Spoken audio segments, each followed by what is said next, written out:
जनसाधारण को आगे विजयर श्रेय देवी। जो जनसाधारण माने आज मत ये जगार पहुँचे विशेषकर ये अंचल गुरुजन माँ मौसी भाई भौणी युववर्ग मोर दलर समस्त सहयोगी बंधु मोर शुभचिंतक समस्त को एपाई श्रेय देवी। विशेषकर दल आज मत नेतृत्व दे जो नीति निर्धारण करिथिला ताकू सुचारू रूपे आनी थोइबा मोर प्रथम कर्तव्य थिला। तेणु श्रेयटी बर्तमान वासुदेवपुर अंचल समस्त जनसाधारण दल मत निर्विशेष स्थापन करा।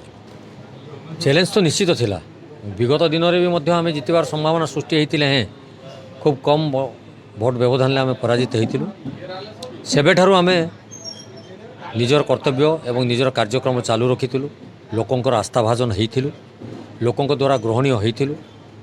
बहुत स्वल्प भोट व्यवधान हेले मध्य आमे विजय लाभ कलु। एथिरु अनुमेय हैला जे वासुदेवपुर जनसाधारण परिवर्तन पथे थिले। सरकार किए करूना कहीं सेप्रति किए भ्रूक्षेप नकरी गोटे साधारण घर लोक गोटे साधारण परिवार युवक को से दायित्व देइचंती।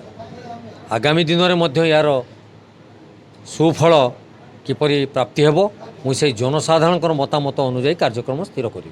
सरकार जी भी करूना कहीं सरकार जी कर तार जे सब प्रतिनिधि सारा ओडिशा रे रहिबे सेमती कोटी लेखा जाए ना। कार्य करिवार दक्षता जहाँ पाखे थी। उदाहरण देवी गत पौरपालिका मुझे जो पौराध्यक्ष थी सेतबेले थिले माननीय पूर्वतन मंत्री महोदय स्वर्गवासी आज सेतबेले मु बहुत कार्यक्रम हाथ को नहीं एवं ताकू संपादन करी। आज मोर दृढ़ विश्वास और इच्छा शक्ति रही जी भी राज्य सरकार करूँ ना कहीं सरकार लोकाभिमुख कार्यक्रम करने प्रतिश्रुतिबद्ध।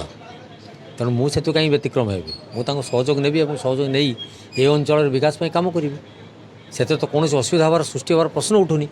जदि अर्थागामी बा अर्थ पिपासु हेबी कौटी टंका पैसा कारबार लिप्त रही कौटी सरकारी धन को आनी मो घरे पूरा व्यवस्था करी से सरकार विरोध हो पारे कि कौन असुविधार सम्मुखीन।